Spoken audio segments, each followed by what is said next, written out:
Assalamualaikum warahmatullahi wabarakatuh. Perkenalkan, saya Lailatul Rohmah, guru TK PKK Kelurahan Kelayu Jorong, Kecamatan Selong, Kabupaten Lombok Timur, Nusa Tenggara Barat. Pada kesempatan kali ini, saya akan berbagi praktik baik dengan judul merancang kegiatan masa pengenalan lingkungan sekolah yang menyenangkan guna menggali informasi tentang kebutuhan belajar peserta didik melalui asesmen awal. Hari pertama masuk sekolah adalah hari yang sangat penting, khususnya bagi peserta didik baru, karena mereka akan dihadapkan pada lingkungan baru, yaitu lingkungan sekolah. Di lingkungan sekolah yang baru ini, peserta didik akan beradaptasi serta berinteraksi dengan hal yang berbeda dari situasi dan kondisi mereka sebelumnya. Bila peserta didik baru mampu menyesuaikan diri dengan lingkungan sekolah, maka proses tumbuh kembang peserta didik mampu untuk dioptimalkan. Untuk membantu peserta didik baru serta orang tuanya merasa nyaman dan senang dalam beradaptasi dengan lingkungan sekolah, satuan pendidik perlu memfasilitasi anak serta orang tuanya dalam mengenali lingkungan belajarnya. Pihak sekolah dapat mengadakan sesi pertemuan dengan orang tua untuk memberikan informasi tentang kegiatan MPLS dan tujuan-tujuannya sebelum MPLS itu dilaksanakan. Ini juga merupakan kesempatan bagi orang tua untuk mengenal lebih dekat lingkungan sekolah beserta staf pengajarnya.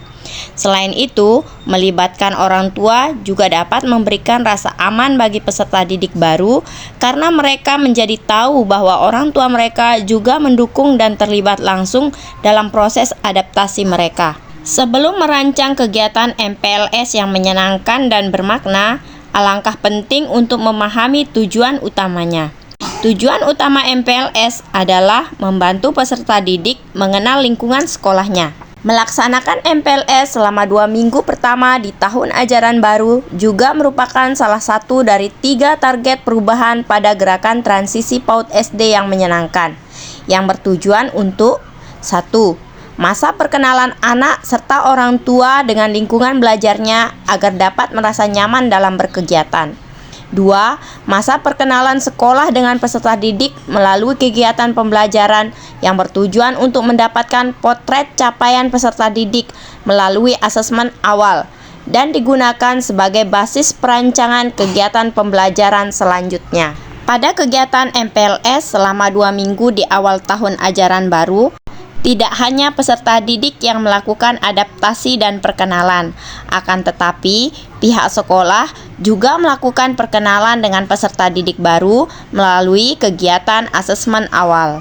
Asesmen awal merupakan proses penilaian untuk mengetahui kemampuan dasar anak, mengetahui kondisi awal mereka untuk merancang suatu pembelajaran dengan tepat sesuai dengan kebutuhan belajar anak. Sebagai seorang guru, penting sekali mengamati dan mempelajari setiap perilaku dan potensi dari setiap peserta didik, sehingga stimulasi dan pembelajaran yang diberikan sesuai dengan kebutuhan mereka.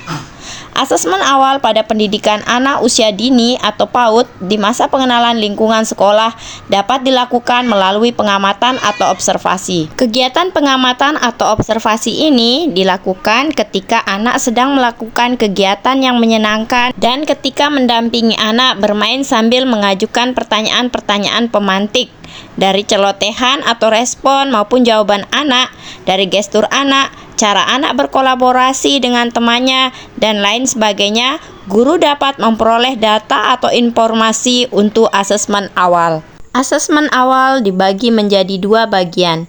Yang pertama, asesmen awal non-kognitif, yaitu melakukan penilaian di luar cakupan kognitif anak yang meliputi mengetahui kesejahteraan psikologis dan sosial emosional anak, aktivitas di rumah, kondisi keluarga, lingkungan sosial, gaya belajar, serta minat anak. Yang kedua, asesmen awal kognitif meliputi identifikasi capaian perkembangan anak, penyesuaian pembelajaran di kelas dengan bakat, minat, dan kompetensi anak. Asesmen awal pada pendidikan anak usia dini tidak terlepas dari data otentik yang dapat diperoleh dari proses dokumentasi perkembangan anak melalui observasi, hasil karya, catatan anekdot, wawancara dengan keluarga, dan data lain yang dapat menunjang proses asesmen. Berikut ini akan saya bagikan contoh rancangan kegiatan MPLS selama 2 minggu di awal tahun ajaran baru dan sudah saya implementasikan sejak tahun 2023 di tempat mengajar lama saya, yaitu TK Negeri Pembina Pedesaan Kopang. Dan kebetulan di awal tahun ajaran baru 2024 ini saya mutasi ke TK PKK Kelurahan Kelayu Jorong. Dalam rancangan ini melaksanakan kegiatan MPLS di 2 minggu awal tahun ajaran baru saya bagi menjadi 2 sesi. Pada sesi pertama dimulai dari hari ke-1 sampai dengan hari ke-3, yaitu masa perkenalan anak dan orang tua dengan lingkungan belajarnya.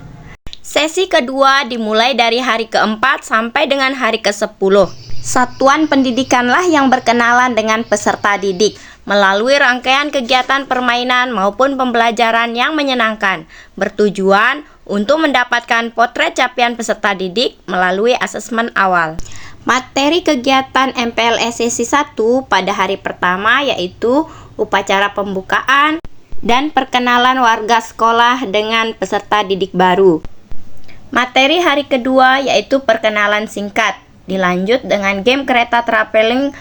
Materi hari ketiga perkenalan singkat kembali sebagai penguatan, dilanjut dengan permainan kerjasama, lomba memindahkan gelas mineral dengan menggunakan karet gelang dari tali. Berikut ini adalah dokumentasi kegiatan MPLS pada sesi pertama. Hari pertama yaitu pembukaan dan perkenalan warga sekolah. Hari kedua yaitu bermain kereta traveling keliling sekolah untuk melihat fasilitas-fasilitas yang ada di sekolah beserta fungsinya. Selanjutnya pada hari ketiga, peserta didik baru bermain permainan kerjasama yaitu lomba memindahkan gelas mineral dengan menggunakan karet gelang dan tali. Lomba ini bertujuan untuk membangun kerjasama antar peserta didik baru agar semakin akrab dan kompak dengan temannya yang baru. Untuk kegiatan MPLS sesi 2, materi hari keempat yaitu melatih kerjasama anak melalui permainan berkelompok. Materi hari kelima yaitu anak melakukan pengenalan dengan lingkungan belajar di dalam kelas serta mengetahui aturan main di dalam kelas. Anak bersama guru membuat kesepakatan kelas bersama. Materi hari keenam yaitu praktik PHBS.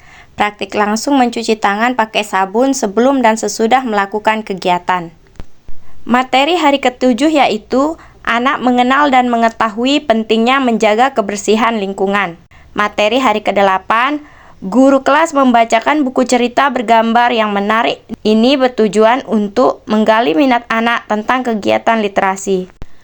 Untuk materi hari ke-9 dan ke-10 yaitu pameran ekstrakurikuler, memperkenalkan berbagai kegiatan ekstrakurikuler yang tersedia di sekolah, disertakan dengan contoh-contoh prestasi atau hasil karya peserta didik yang telah mengikuti kegiatan ekstrakurikuler sebelumnya. Pada kegiatan MPLS juga bisa diisi dengan pembiasaan budaya positif. Selain itu, alangkah penting bagi seorang guru untuk menyiapkan kegiatan main yang beragam. Hal ini bertujuan untuk mengamati tentang kesiapan belajar, minat belajar, serta profil belajar dari peserta didik baru. Untuk kegiatan asesmen awal selama masa pengenalan lingkungan sekolah, saya menggunakan rubrik observasi. Untuk asesmen awal non-kognitif, saya menggunakan angket yang diisi oleh orang tua dari peserta didik.